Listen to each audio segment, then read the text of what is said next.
Salut. Bon, vous l'avez vu dans le titre, changement de législation. Donc petite vidéo à chaud pour voir ça. On va aller voir un petit peu les modifications. Donc les modifications qui sont faites sur la réglementation sur les armes à feu est parue ce matin au journal officiel.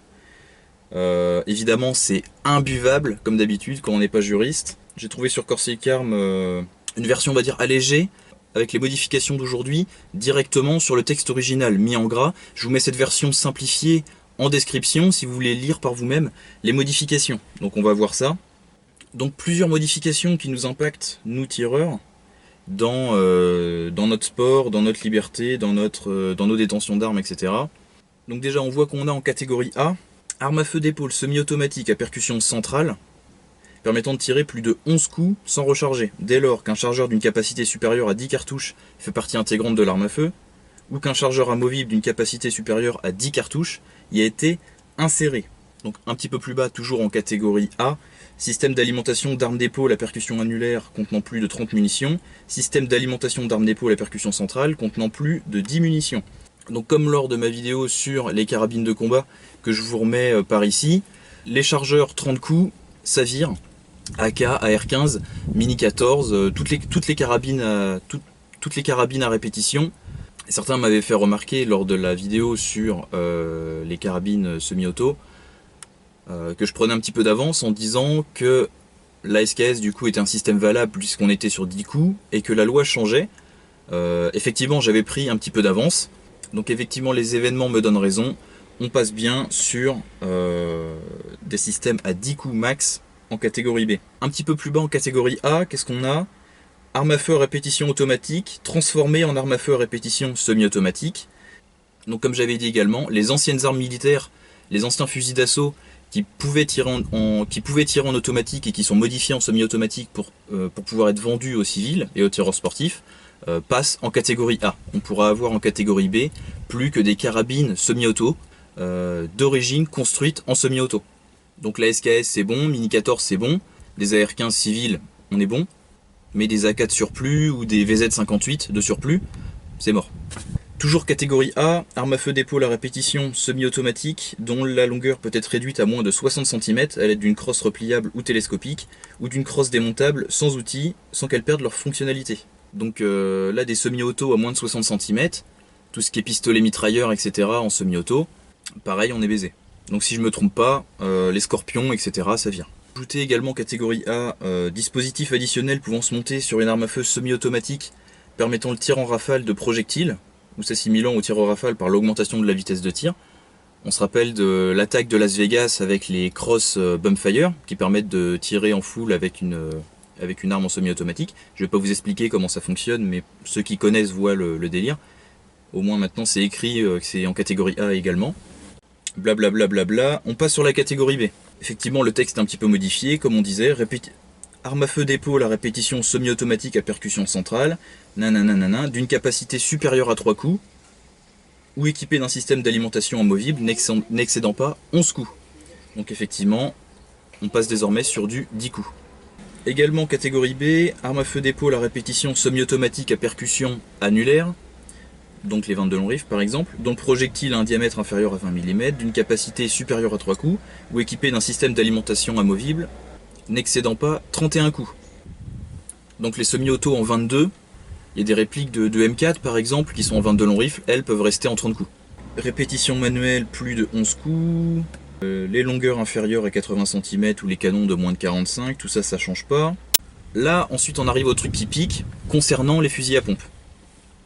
Donc en catégorie B, à répétition muni d'un dispositif de rechargement à pompe, autre que celle mentionnée au 1 du 3. Ça veut dire que les pompes qui ne seront pas telles que décrits un petit peu plus bas sont en catégorie B. Je descends un petit peu plus bas, donc là je suis dans la catégorie C, les semi-auto de 3 coups, les carabines maximum 11 coups, les armes à 1 coup par canon, donc toutes nos carabines de tir etc. Et on a donc le petit D, arme à feu d'épaule à répétition manuelle, à canon rayé, muni d'un dispositif de rechargement à pompe, donc les pompes à canon rayé, chambré pour les calibres 8, 10, 12, 14, 16, 20, 24, 28, 32, 36 et 410, donc vraiment tous les calibres de chasse, ce qui veut dire que les carabines à pompe dans des calibres à balles, par exemple les carabines à pompe en 308 ou les carabines à pompe de chasse dans des calibres de grand chasse ne sont pas concernés, d'une capacité inférieure ou égale à 5 coups, dont la longueur totale est supérieure à 80 cm, dont la longueur du canon est supérieure à 60 cm, et dont la crosse est fixe. Voilà, donc c'est désormais les seuls fusils à pompe autorisés en catégorie C, pour l'instant. Donc si vous avez un pompe à plus de 5 coups, comme le mien, ça passe en catégorie B. Si vous avez un pompe avec un canon de moins de 60 cm, comme le mien, ça passe en catégorie B. Si vous avez une crosse démontable, rabattable, comme le mien, ça passe en catégorie B. Sinon, pour l'instant, les fusils à pompe, on va dire vraiment typés chasse, canon long, petite capacité, restent pour l'instant en catégorie C.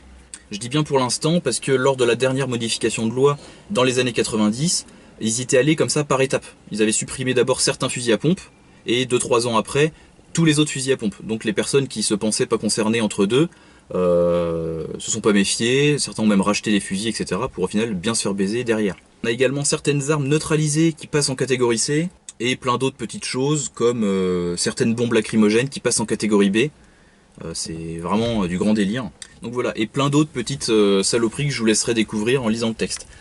Donc qu'est-ce que ça veut dire? Donc tous les pompes à canon lisse et les pompes à canon rayé à canon de moins de 60 ou à plus de 5 coups et à crosse non fixe, catégorie B. Donc pour ceux qui, comme moi, sont concernés, on a un an pour faire une demande d'autorisation de catégorie B. Donc pour les tireurs, pour les chasseurs, c'est mort. Il faudra détruire le fusil. On a un an pour faire une demande d'autorisation de catégorie B pour passer notre fusil de la catégorie C à la catégorie B. Donc vous aurez peut-être remarqué que récemment, beaucoup d'armureries faisaient des promotions sur les fusils, sur tous leurs fusils à pompe. C'était en rapport avec ce changement de législation. Donc on a plusieurs options. Pour ceux qui viennent d'en acheter, vous pouvez faire valoir votre droit de rétractation et vous renvoyer le pompe à l'armurerie, vous faites rembourser. Pour ceux qui sont déjà équipés comme moi, démarche administrative là au courant de l'année pour le passer en catégorie B. On est tireur et qu'on a déjà des armes en catégorie B, bon c'est un petit peu chiant mais ça reste faisable de refaire les démarches. Pour ceux qui sont concernés mais qui n'ont pas envie de faire les démarches en catégorie B ou qui peuvent pas parce qu'ils sont chasseurs ou ball-trappeurs, il y a peut-être aussi possibilité de faire passer votre fusil à l'armurerie pour le faire modifier. Donc en rétrécissant le magasin, en mettant un canon plus long, ou en soudant une rallonge de canon comme on l'avait fait dans les années 90, mais avec le risque de refaire des frais pour rien en sachant que vous risquez de vous refaire baiser dans quelques années. Il y a de grandes chances. Qu'est-ce qu'on a également comme info? Peut-être la suppression de la catégorie D1, donc les fusils basculants à un coup par canon lisse, qui risquent eux aussi de passer en C. Donc ça c'est encore à voir, c'est encore à regarder. Si c'est le cas, normalement les préfectures vous enverront à la place de votre enregistrement du fusil une déclaration à la place, donc juste un autre papier pour que le fusil soit noté en catégorie C et pas en catégorie D1. Sinon faudra le faire vous-même, il y a une date butoir à voir. Donc quels sont mes conseils? Pour ceux qui pensaient s'équiper, pour ceux qui voulaient avoir un 12 à la maison, c'est pas encore perdu. Les tireurs qui veulent vraiment un 12 orienté combat, défense, les gars, faites des demandes d'autorisation, prenez-vous des FAP, prenez-vous des PA, prenez-vous des carabines semi-auto.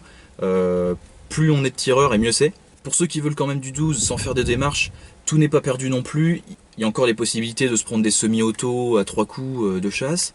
Pour tous les 12 à levier de sous-garde, 1887, certains fusils turcs, etc. C'est un nouveau marché qui s'ouvre. Ça peut être une option à considérer. Ils étaient déjà de plus en plus présents depuis quelques années dû aux emmerdements liés au FAP. Donc c'est encore une option. À la place d'un pompe, pourquoi pas prendre un fusil, donc un 12 à levier de sous-garde. Ça peut être une bonne alternative pour conserver une grande capacité en munitions. Sinon, si vous voulez vraiment un 12 basique, on revient au grand classique, le 12 du grand-père. Deux coups, canon lisse, canon court, basculant, vous pouvez prendre un fusil slug, un coach gun, ou même n'importe quel fusil de chasse à canon long normaux. Moi j'ai jamais présenté les fusils à pompe comme étant une plateforme indispensable, obligatoire. Un bon petit 12 de coups fera largement le travail 95% du temps. Donc ça reste une option à considérer. Donc voilà, des emmerdements de plus. Vraiment les armes entre guillemets de combat sont concernées. La dynamique de désarmement du peuple continue encore. Donc aujourd'hui c'est les fusils à pompe et c'est les carabines semi-automatiques qui sont concernées. À l'avenir ce sera peut-être encore d'autres plateformes. Donc continuons à faire valoir nos droits. L'accès aux armes est un acquis révolutionnaire, c'est notre droit en tant qu'homme libre, en tant que citoyen français. On n'est pas des délinquants, on est des citoyens responsables. C'est notre droit d'avoir une arme à feu à la maison, pour notre sécurité, pour notre liberté. Donc continuons le combat, armons-nous, légalement et intelligemment. Passez votre permis de chasse, prenez-vous des licences de tir, achetez des armes, faites des demandes d'autorisation de catégorie B et inscrivez-vous dans des associations de défense de nos droits, à l'ARPAC, à l'Impact, à l'UFA, à plein d'autres. Plus on est nombreux et mieux ce sera. Donc voilà pour ça. Deuxième sujet, la question de l'amélioration de la chaîne, je reviens un petit peu là-dessus. Comme vous le savez certainement, j'essaye de constituer une espèce de petite cagnotte pour pouvoir améliorer la qualité, dans un premier temps sonore de la chaîne. J'ai pour projet de me prendre un bon micro-cravate.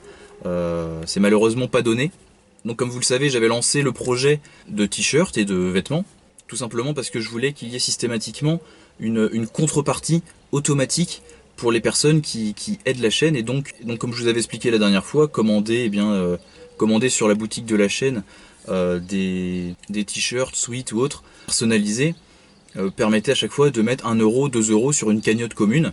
Moi-même j'en ai acheté sur la page que j'ai créée, de façon à pouvoir faire grossir cette cagnotte. Donc j'avais mis ça en place parce que je voulais qu'il y ait une contrepartie automatique et parce que je suis pas fan des systèmes de Tipeee, des systèmes de pots, où en gros le vidéaste fait un petit peu la quête et les personnes donnent sans avoir de contrepartie. Pour moi, faut vraiment que ce soit donnant-donnant.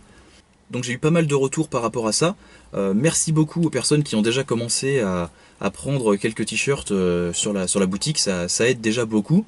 Des retours que j'ai, ils vous plaisent beaucoup au niveau qualité. C'est vrai que les t-shirts sont imprimés en France par une boîte française à côté de Bordeaux.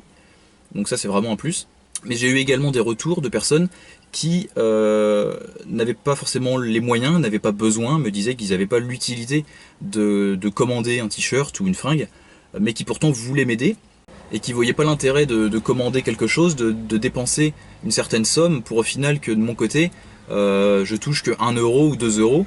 Ils trouvent ça beaucoup plus intelligent et pertinent de me donner directement 1 euro.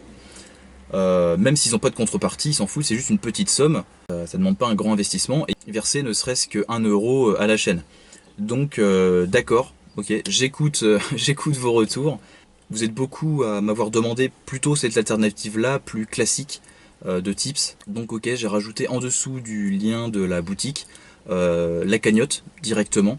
Donc c'est pas sur Tipeee ou je sais pas quoi, c'est directement sur le compte PayPal de la chaîne où sont versés les revenus des ventes de t-shirts. Donc il y a un lien directement pour la cagnotte si vous voulez mettre ne serait-ce que 1 euro. Je sais que vous êtes nombreux à préférer ce système-là, beaucoup moins coûteux même s'il n'y a aucune contrepartie. Donc voilà, pour ceux qui demandaient vraiment ce système-là plus classique, c'est désormais chose faite. Donc merci à tous de vouloir aider la chaîne, faire vivre la chaîne, la pérenniser, l'améliorer dans le temps. Donc merci à tous pour votre soutien, armez-vous. Soyez des hommes libres et indépendants. Merci à tous pour votre soutien et à très bientôt sur la chaîne. Salut!